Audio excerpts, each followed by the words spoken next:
más grande.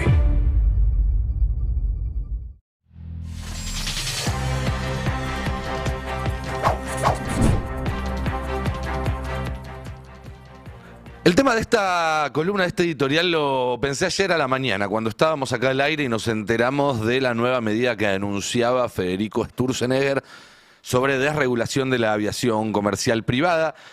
Pero una vez que ya habíamos empezado a trabajarla con el equipo de producción y habíamos empezado a buscar algunos de los materiales que van a ver en los próximos minutos, nos enteramos que ayer a la noche, en el asado que hizo Javier Milei, con una docena, un poco más, de miembros de su equipo, les regaló el libro Defendiendo lo Indefendible, un libro del año 76, si no me equivoco, de un norteamericano, economista, discípulo de Hayek y demás. Ahí tenemos el tweet donde nos cuentan y nos muestran la foto, ¿no?, con el equipo, y están todos con su ejemplar del libro en la mano. El economista se llama Walter Block, que es un libro, lo comentó bastante Ari hace un rato porque llama la atención, que, y este es el resumen del propio editor, tras estudiar, entre otros, a prostitutas, chantajistas, narcotraficantes,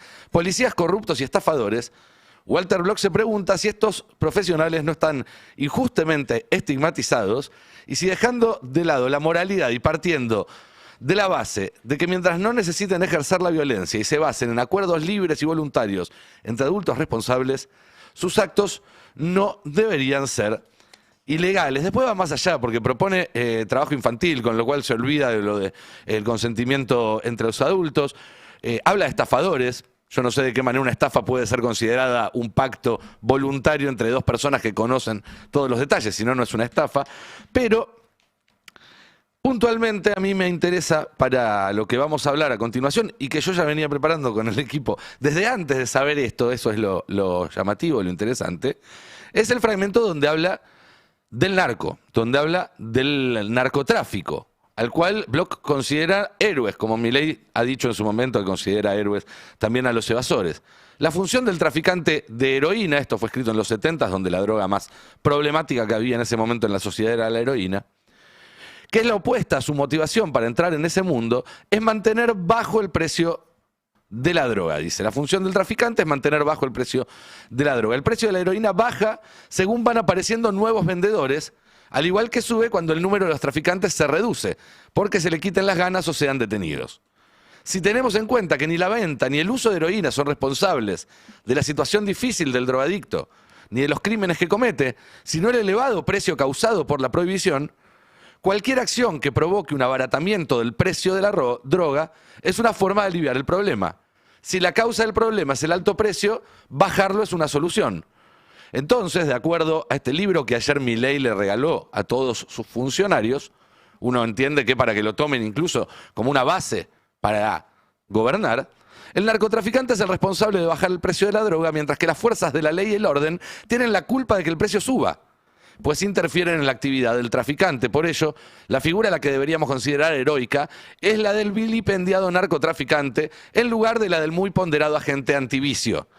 Ahí, si volvamos un segundo a la placa 23, al tuit con la foto, porque en esa foto están Patricia Bullrich, ex ministra de Seguridad, y Alejandra Montoliva, actual ministra de Seguridad, sonriendo con un libro que dice que los narcos son los héroes y los policías que pelean contra los narcos son el verdadero problema. Qué interesante. Pero la verdad es que la contradicción va mucho más allá de eso, porque mientras Milei y Bullrich utilizan la narrativa de la guerra contra el narco para ir a buscar votos, para también perseguir a los adversarios políticos, la ley antimafia, los decretos reglamentarios de la policía y demás van en ese sentido, e incluso en línea con Estados Unidos para justificar la amenaza de una intervención armada en Sudamérica. Cada medida que ha tomado este gobierno ha contribuido a conformar una arquitectura que desmanteló las capacidades de control del narco. Es decir, si uno hace como en esos juegos infantiles y empieza a unir los puntos de distintas medidas que fue tomando el gobierno, la figura que aparece es la figura de un gobierno que está facilitando la tarea del narco. Y viendo el regalo de Milei, la pregunta es si es a propósito, no se contesta sola. Cualquier tipo de idea de deslindarlos de responsabilidad, porque no se están dando cuenta de lo que están haciendo, evidentemente se deshace ante la confesión que significa el libro que regaló ayer.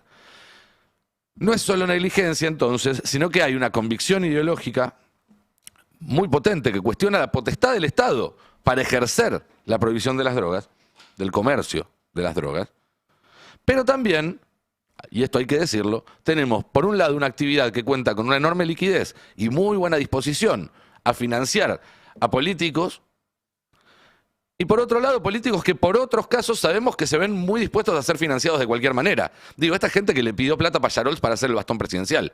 Me cuesta creer que le haga muchos favores al narco sin recibir nada a cambio. Es difícil de creerlo. Pero vamos a diseccionar este vínculo entre el gobierno de Milei y el narco en 5 partes, para que vean lo profundo que es esto. Hay, en primer lugar, una legitimación ideológica del mercado de drogas como una transacción voluntaria, no hay nada que perseguir. En segundo lugar, una serie de resoluciones que le dan opacidad al sistema financiero y de esa manera facilitan el lavado de dinero, que es, diría, la parte más importante del negocio del narcotráfico.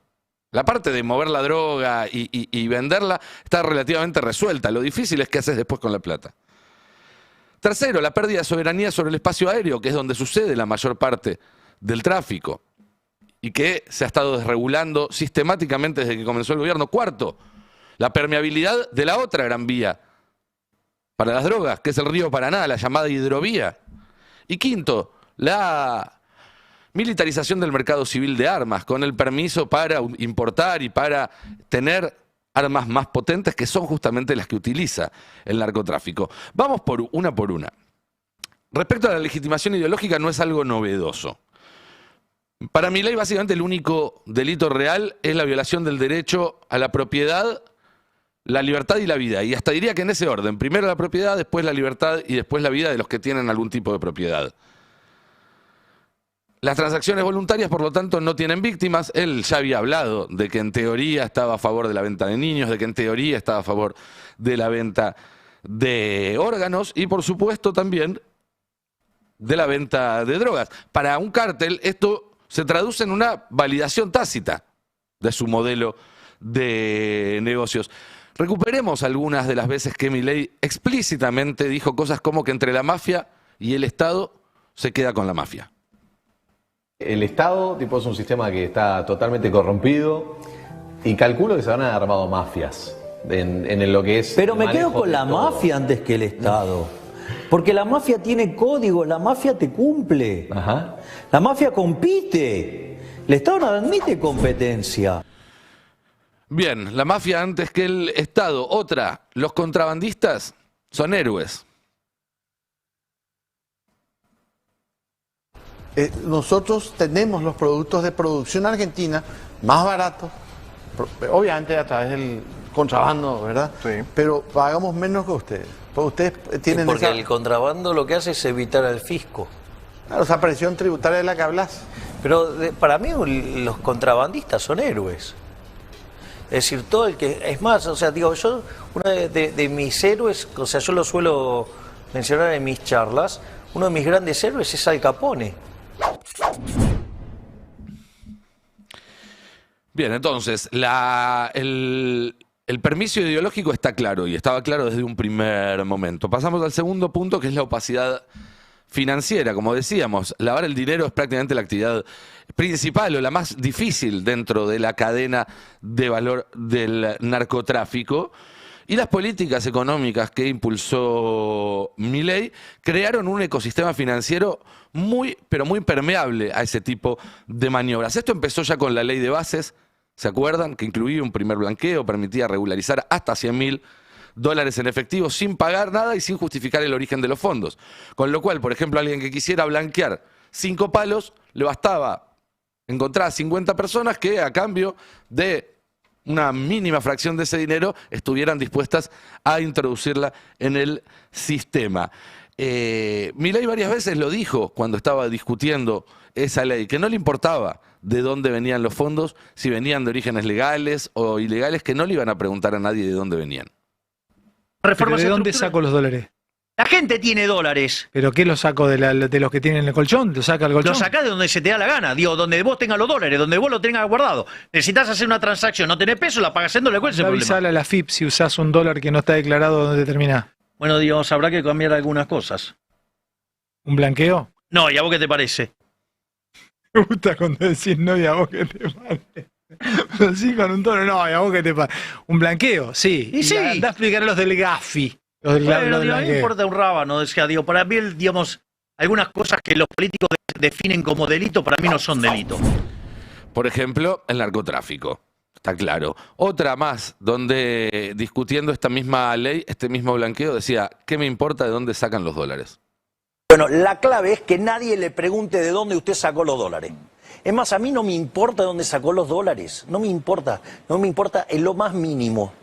Es decir, las cuestiones de economía se arreglan en la economía. Las cuestiones de otro tipo se arreglan en el plano jurídico y legal. Y ya por entonces, cuando se aprobó la ley de bases en junio del 24, hace un año y medio, asociaciones muy importantes de juristas advertían que el blanqueo podía convertir a la Argentina en un narcoestado. Este es un comunicado que sacó en su momento la Asociación Americana de Juristas, criticando el proyecto y diciendo que el blanqueo de Milei propone diluir todos los controles y aliviar las sanciones y puede convertir al país en un narcoestado. Pero además de las leyes, hubo una instrucción política directa a los organismos de control para que miren hacia otro lado. Esto se ve en varias resoluciones sobre, por ejemplo, el accionar de la UIF, el decreto 274 con la prohibición de querellar. Eran los que tenían que agarrar las causas de narco y seguir la pista del dinero. Bueno, ya no podían hacerlo como querellantes.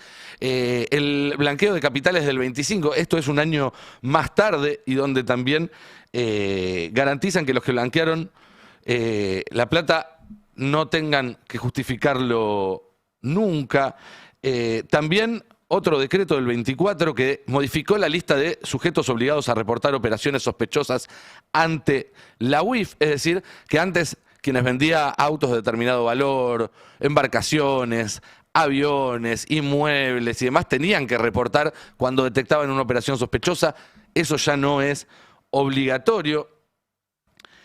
Milei además buscó que se borren los datos de quienes habían ingresado al blanqueo para que no se los pueda ir a buscar a posteriori, e incluso en alguna nota llegó a decir que a él lo iban a tener que reelegir porque si no lo reelegían, los iban a ir a buscar a los que blanquearon en su gobierno. También usted le dice regularización de activos, pero todo el mundo le dice blanqueo. ¿Qué incentivo tendría los que quieren blanquear para blanquear? Bueno, digamos en especial porque, digamos, por 5 años no pagan bienes personales y no se les va a exigir que presenten los números. Usted paga por adelantado, ¿no? O sea, para los que tienen mucho Así que, dinero, digamos, o sea, dinero en el colchón si negro, nosotros no somos reelectos, cuando venga el otro gobierno no los va a poder perseguir porque no van a tener los papeles. Sigue aumentando. Está claro, ¿no?, que lo que buscan es la impunidad más allá de este mandato presidencial. Punto número 3.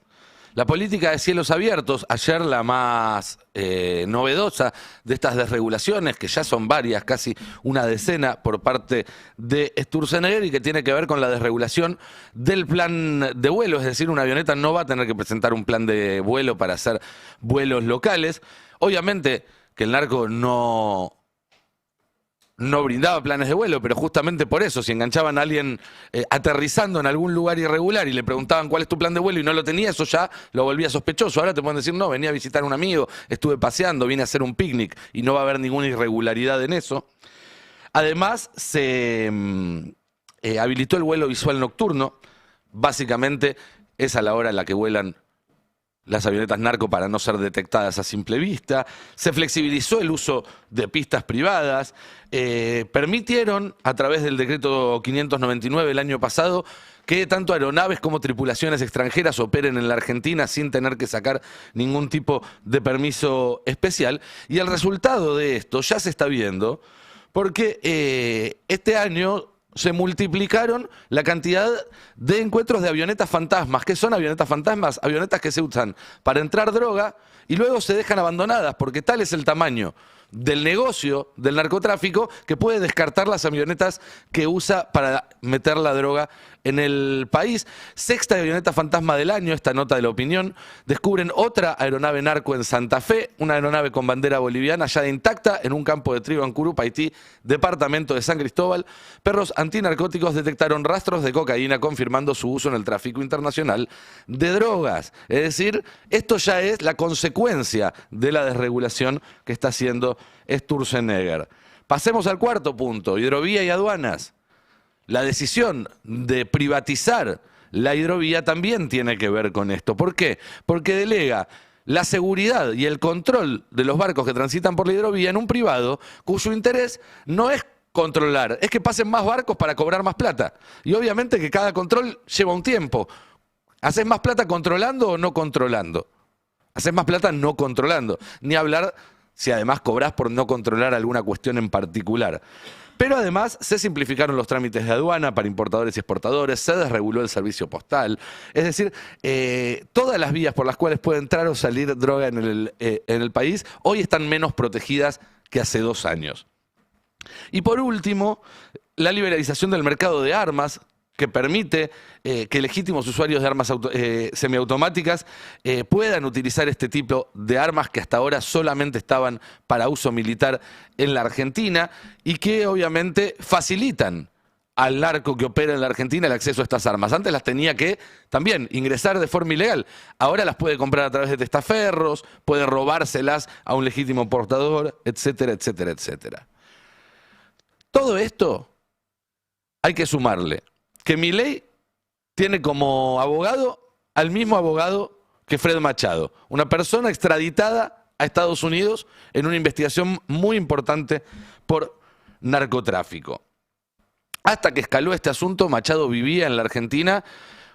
Uno podría sospechar que con cierta protección política, porque la verdad es que más allá de que estaba en una especie de prisión preventiva, estaba de lo más tranquilo en su mansión. Bueno, Machado, a esta altura del partido, lo sabemos, financió la campaña de José Luis Espert, que se tuvo que bajar de la candidatura por esa causa. Y esto no es una operación Cuca, sino que es algo que ya denunciaba hace 2 años Lilia Lemoine, una de las personas más cercanas al presidente, como está claro en este video. Yo trabajé para Espert. No, vuelvo. Y estoy con Yo no tengo dos caras. Son 2 personas totalmente distintas. Ahora me gusta más Espert. Bueno. Te encantan entonces las personas que roban plata de campaña, que maltratan a la gente, que son misóginos. Eso te gusta. ¿Eso es Espert? Eso es Espert. No. Es una persona traicionera. ¿Sí? Yo estuve desarmando tongos en Despertar. ¿Haciendo qué? Desarmando tongos. ¿Tongos cómo? Se quedaron con la plata de la campaña y tuvieron problemas con narcos. Eso lo sabes, ¿no? No, contámelo. ¿No sabes? ¿Para eso te invité? Contámelo. No me invitaste para eso. Por Dios que sé. Pero hija, ¿para qué viniste? ¿Queremos hacer un juego de palabras? Me invitaste. Te canto el retruco, ganas. pero bueno. ¿Por qué? ¿Qué narco? No puedes decir que preferís a Espert antes que... ¿Pero qué pasó con Espert? Te pregunto. ¿Vos te acordás que le tiraron un piedrazo al auto? Sí. ¿Vos crees que fue un piedrazo? Y que fue un balazo. Por merca. No. A ver, ¿qué pasa si alguien te financia a vos una campaña? ¿Y a Milei quién lo financia? Está claro, ¿no? Está claro. También tenemos una diputada, Lorena Villaverde, que por sus vínculos con Fred Machado no pudo asumir como senadora. No pudo asumir como senadora y que además tuvo una causa en Estados Unidos porque la encontraron con una cantidad significativa de cocaína. Sigue siendo diputada, está en la bancada de La Libertad Avanza, levantó la mano en la sesión del otro día para votar a favor del presupuesto.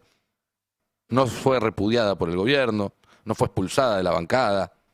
Digo, también esa investigación empezaron varios periodistas, varios medios a tirar del hilo y encontraron vínculos, por ejemplo, con una empresa llamada Lácteos Vidal, cuyos dueños han sido también aportantes de campaña para campañas vinculadas a La Libertad Avanza, con vínculos con Patricia Bullrich.